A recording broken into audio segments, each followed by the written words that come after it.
ഇന്നലെ വൈകിട്ട് നടന്നൊരു ദാരുണമായ സംഭവമാണ്. ഇടപ്പള്ളിയിൽ നിർത്തിയിട്ട ഗുഡ്സ് ട്രെയിനിന് മുകളിൽ കയറിയ 17കാരൻ റെയിൽവേ വൈദ്യുതി ലൈനിൽ നിന്ന് ഷോക്കേറ്റ് മരിച്ചു. പോണേക്കര വൈമേലിൽ വീട്ടിൽ ജോസ് ആൻ്റണി സൗമ്യ ദമ്പതികളുടെ ഏകമകനായ ആൻ്റണി ജോസാണ് മരിച്ചത്. പിറന്നാളിന് കേക്ക് വാങ്ങാനായി ഇറങ്ങിയതായിരുന്നു ആൻ്റണിയും കൂട്ടുകാരും. നിർത്തിയിട്ടിരുന്ന ട്രെയിനിൻ്റെ അടിയിലൂടെ കൂട്ടുകാർ ആദ്യം ട്രാക്കിന് മറുവശത്തേക്ക് കടന്നു.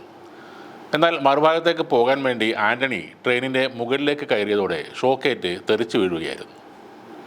കൂട്ടുകാർ സ്റ്റേഷൻ മാസ്റ്ററെ ഉടനെ വിവരം അറിയിച്ചതിനെ തുടർന്ന് സമീപത്തെ ആശുപത്രിയിൽ എത്തിച്ചെങ്കിലും ജീവൻ രക്ഷിക്കാനായില്ല.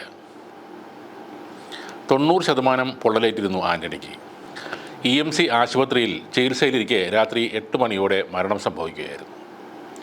ഈ സംഭവത്തിൽ RPF അന്വേഷണം ആരംഭിച്ചിട്ടുണ്ട്. തൃക്കാക്കര KMM കോളേജിൽ BCA 1ാം വർഷ വിദ്യാർത്ഥിയാണ് ആൻ്റണി.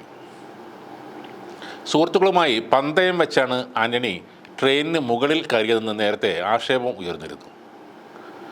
പന്തയത്തിലോ അല്ലെങ്കിൽ കൂട്ടുകാരുടെ മുന്നിൽ ജയിക്കാനോ ആയാലും സാമാന്യ യുക്തിക്ക് നിരക്കാത്ത ഒരു കാര്യമാണ് ഇലക്ട്രിക് ട്രെയിനിൻ്റെ മുകളിൽ കയറുക എന്നത്.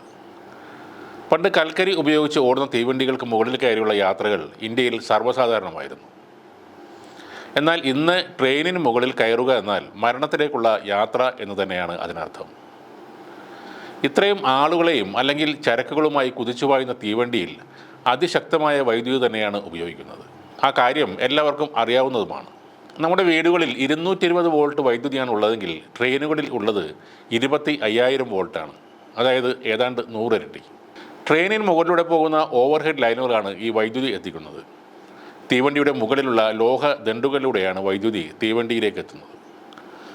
എന്നാൽ പല മെട്രോ ലൈനുകളിലും ട്രാക്കിന് നടുവിലെ പ്രത്യേക വൈദ്യുത പാളത്തിൽ നിന്നാണ് ട്രെയിനിന് ആവശ്യമായ വൈദ്യുതി ലഭിക്കുന്നത്.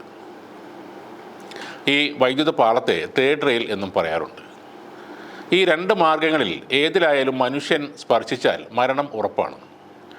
വൈദ്യുത ലൈനിൽ തൊടുന്ന ആ സെക്കൻഡിൽ തന്നെ മനുഷ്യ ശരീരം കത്തിക്കരിയും. ഇങ്ങനെ ഒരുപാട് അപകടങ്ങൾ നമ്മുടെ രാജ്യത്തുണ്ടായിട്ടുണ്ട്. 2006 കൊല്ലത്ത് ട്രെയിൻ തടയാൻ സമരത്തിനെത്തിയ 11 DYFI പ്രവർത്തകർക്ക് ഇങ്ങനെ ഷോക്കേറ്റിരുന്നു. സമരക്കാരുടെ കയ്യിലുണ്ടായിരുന്ന കൊടിയുടെ അറ്റം റെയിൽവേ വൈദ്യുത ലൈനിൽ തട്ടുകയായിരുന്നു. ഭാഗ്യത്തിനാണ് അന്ന് വലിയൊരു ദുരന്തം ഒഴിവായത്. സിനിമയിൽ നമ്മൾ കാണുന്ന ട്രെയിനിന് മുകളിൽ കയറിയുള്ള ഫൈറ്റ് സീനും പാട്ടും ഡാൻസുമെല്ലാം വളരെ സേഫായി വൈദ്യുതി ഇല്ലാതെയാണ് അവർ ഷൂട്ട് ചെയ്യുന്നത്. അതെല്ലാം കണ്ട് അനുകരിക്കാൻ ശ്രമിച്ചാൽ മരണം ഉറപ്പാണ്. ഇക്കാര്യം റെയിൽവേ തന്നെ പലതവണ മുന്നറിയിപ്പ് നൽകിയതുമാണ്.